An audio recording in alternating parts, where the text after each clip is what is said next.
जय हिंद, आदाब। मैं आपका दोस्त साजिद दिलवर आज आपसे बात करने आया हूँ ईरान की और अमेरिका की और इजराइल की जो जंग चल रही थी।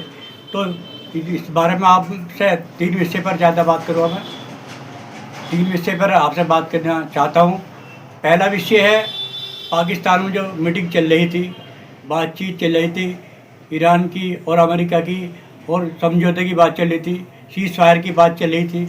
और आपको यही पता होगा 14 दिन का सीज़ फायर हो गया था अमेरिका की तरफ से ही। उसमें से कुछ शर्त ईरान की अमेरिका ने मान भी ली थी। फिर इसके बाद में जो है ना, इस्लामाबाद में मीटिंग हुई और एक डेलीगेशन आया ईरान की तरफ से भी और अमेरिका की तरफ से भी। अमेरिका की तरफ से लगभग 300 आदमी आए थे, 300 लोग आए थे डेलीगेशन में, और ईरान की तरफ से लगभग 80 के लगभग लोग पहुँचे थे।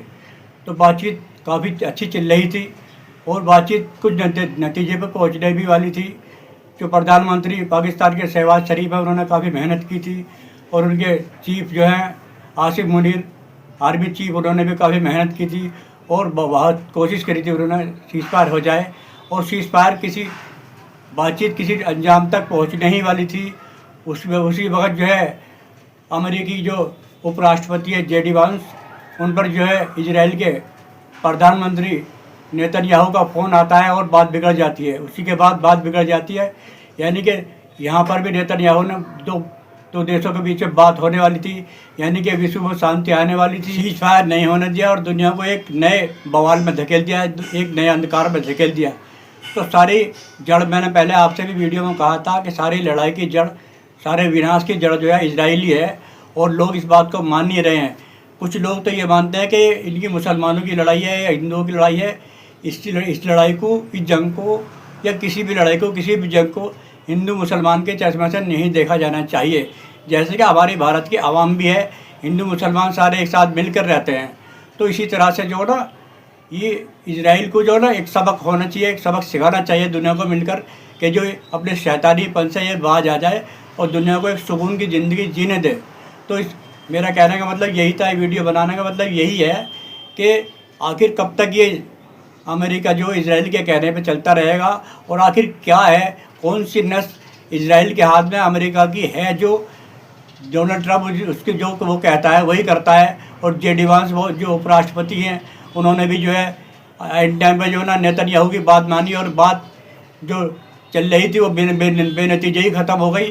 तो आखिर क्या चाहता है ये बात। दूसरी बात यह है मेरे भाइयों, अब जो है बौखलाया हुआ है ट्रंप, अमेरिकी राष्ट्रपति बौखलाए हुए हैं, और आप सब जानते ही हैं ईरान इस लड़ाई में कितना हावी है, और ईरान ने इनके छक्के छुड़ा दिए हैं और ये लड़ाई से भागने के बहाने ढूंढ रहे हैं। तो दोस्तों, जब किसी की दादागिरी चलती है कहीं, और जब दादागिरी ख़त्म होने का वक्त आता है तो वो हाथ पैर पीटता है और जगह जगह नए नए प्रोग्राम चलाता है। अब जो है एक नया प्रोग्राम चलाने उससे सोचा है हॉर्मुज जो है, स्टेट ऑफ हॉर्मुज, जिस पे ईरान का कब्जा है, जो ईरान के कब्जे वाला ही क्षेत्र है, और ओमान के ईरान के बीच में ही है वो समुद्र का इलाका, जहाँ से जो सारे विमानों की आवाजाही होती है और दुनिया को सप्लाई होती है। तो अब अमेरिका का ये कहना है, डोनाल्ड ट्रंप का ये कहना है कि खिस्सियाई बिल्ली खंबा नोचे, हम जो है ना स्टेट ऑफ हॉर्मुज पे जो चढ़ाई करेंगे। और जो है ईरान भी सतर्क है, और ईरान को भी पता था इस बात का। या इस बात को एक बात को और बता दूं मैं आपको, जब इस्लामाबाद में जब मीटिंग चल रही थी, पाकिस्तान में मीटिंग चल रही थी, फैसले की बात चल रही थी, दोनों जो भी आए हुए थे, अमेरिका से भी लोग और यहाँ से भी, ईरान से भी लोग, जब उनकी बात चली रही थी आपस में फैसले की, उसी वक्त जो है 2 जहाज़ अमेरिका के हॉर्मुज में घुसने की कोशिश करते हैं, जहाँ ईरान की सेना उन्हें ललकारती है और बाद में वो भाग जाते हैं पीछे। तो एक तरफ तो बातचीत करते हैं, इस बात का उसको भी पता था, अली खामनेई जी को, जो वहाँ के राष्ट्रपति हैं, ईरान के प्रधानमंत्री, उनको भी पता था। उन्होंने पहले ही कहा था कि अमेरिका एक तरफ फैसले करता है, दूसरी तरफ लड़ाई करता है। तो अपनी फ़ौज को सतर्क रखा था उन्होंने, और सतर्क रखने का ही ये नतीजा था कि वापस भाग गए हुए अमेरिकी जो एयरक्राफ्ट आए थे। तो दोस्तों, मेरे कहने का मतलब यही है कि ये लड़ाई का कब अंत होगा, कैसे अंत होगा, क्यों अंत होगा, कैसे होना चाहिए, आप लोगों की क्या राय है। क्या ईरान झुकेगा या फिर अमेरिका झुकेगा, और झुकेगा तो किन किन शर्तों को अमेरिका मानेगा और किन किन शर्तों को ईरान मानेगा। आप अपनी राय ज़रूर दीजिएगा। तो अब जो है ट्रम्प ने जो है हॉर्मुज़ को घेरने का इरादा कर लिया है और ईरान की भी लगभग 1 से 1.5 लाख फौज जो स्पेशल कमांडर है भाई हॉर्मुज़ के देख रेख के लिए निकल चुके हैं और पूरी तरह से उन्होंने जंग की तैयारी कर ली है। ईरान ने भी और अमेरिका ने तो जंग की तैयारी पहले से दिखाने के लिए और सिर्फ दिखाने के लिए मीटिंग कर रहा था, फैसले की बात कर रहा था। वैसे तो अमेरिका की कमर टूट चुकी है और डोनाल्ड ट्रंप की कमर टूट चुकी है। डोनाल्ड ट्रंप को ये दिखाई नहीं दे रहा, ये समझ में नहीं आ रहा कि उसको क्या करना चाहिए, वो परेशान है। और जैसे कि उनने हॉर्मुज़ को घेरने की बात कही है और अपनी फौजों को कहा है कि हॉर्मुज़ को घेर लो, चारों तरफ से ब्लॉक कर दो, ना कोई वहाँ से आए ना कोई वहाँ से जाए, और जो कोई आता जाता है जहाज़ पर अटैक किया जाए। तो वहाँ से तो हमारे भारत के भी जहाज़ आते हैं और ईरान के भी आते हैं और चाइना के भी आते हैं, अमेरिका उसके भी आते हैं, रूस के भी आते हैं।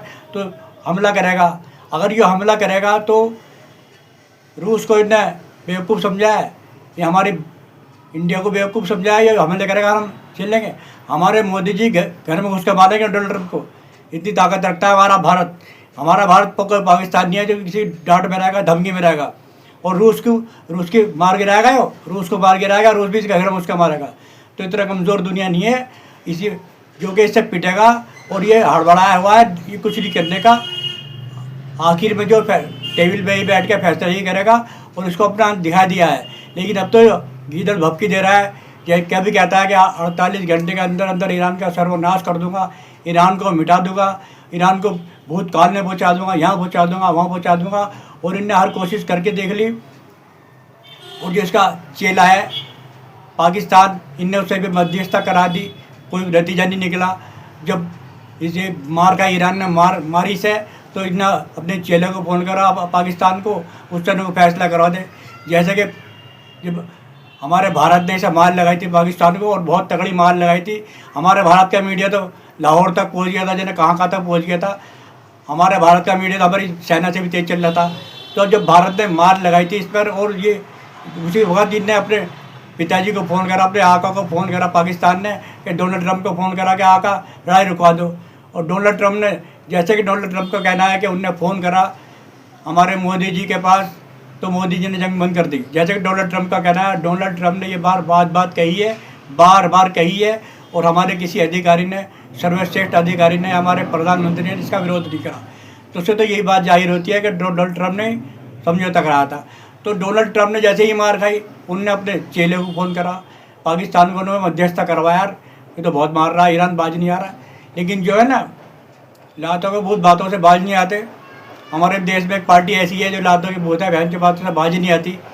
तो इस बारे में तो बात बाद में करेंगे, पहले ईरान की बात चल रही है, अमेरिका की बात चल रही है, इनकी बात करते हैं। तो अमेरिका का जो चेला है पाकिस्तान, उसका जिक्र करना ज़्यादा ज़रूरी है, क्योंकि वो उसको जो ना अमेरिका के ही कहने में उन्हें सऊदी अरब में जो ना अपने लड़ाकू विमान भी भेज दिए हैं और अपनी सेना भी सऊदी अरब भेज दी है।